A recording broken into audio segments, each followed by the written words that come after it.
back to 6 and 6, where we cover 6 stories from around the world in 6 minutes or less. With that said, start your timer.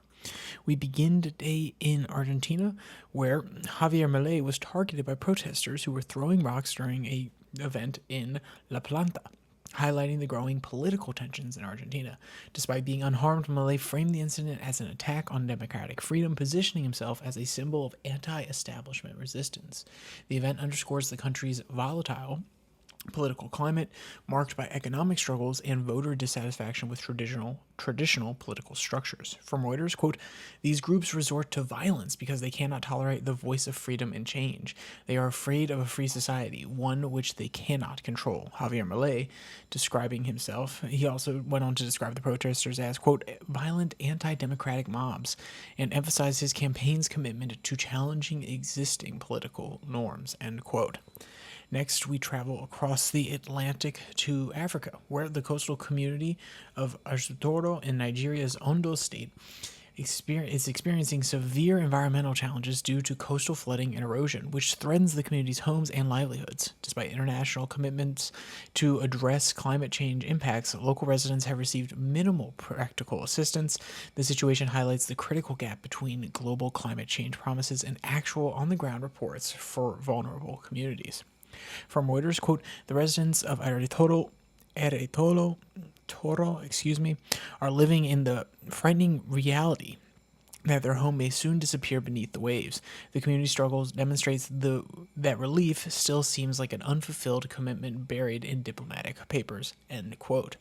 Next, we come back across the Atlantic to Mexico, who is experiencing a 53% increase in flesh-eating screwworm cases since July, threatening livestock and wildlife. The parasitic insect Chilemayo honivarax, sorry if I'm mispronouncing your name, screwworm, poses significant risks to agricultural sectors. Authorities are employing the sterile insect technique to control the population, releasing sterile flies to mitigate the outbreak's impact. From Reuters, quote, "While Mexico is now grappling with this sudden surge in cases of parasitic insects, the underlying causes are still being investigated. Experts say that climate changes, including higher temperatures and increased humidity levels, may be contributing to the spread of the screwworm," end quote.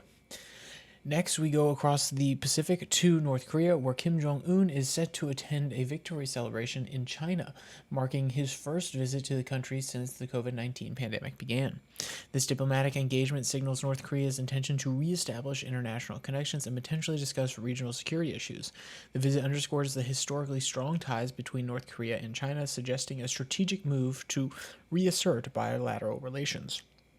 From Reuters, quote, "The visit will mark Kim Jong-un's first trip to China since COVID-19, a period during which North Korea largely sealed its borders. Observers are keenly watching to see how this visit could recalibrate North Korea's position with the intricate web of global relations," end quote.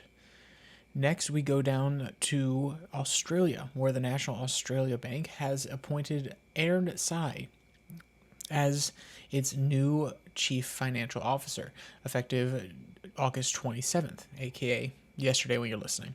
Quote, "Tsai, previously the financial chief of the Commonwealth Bank of Australia, will succeed Gary Lennon, who will remain as an executive advisor until early 2026.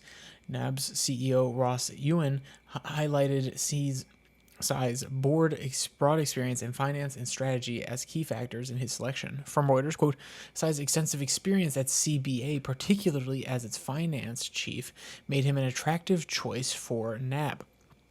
His knowledge of strategic finance and risk management components and the leadership strength at MBA as the bank tries to navigate future growth initiatives," end quote. And finally, we come to Europe, where a significant data breach from the Church of England has exposed personal information of abuse survivors, occurring shortly after the release of a redress scheme for the victims. From Reuters, quote, "What we're seeing time and again is that survivors who have already had their lives damaged by utterly horrendous abuse are being further let down by the very institutions that should be working tirelessly to protect them.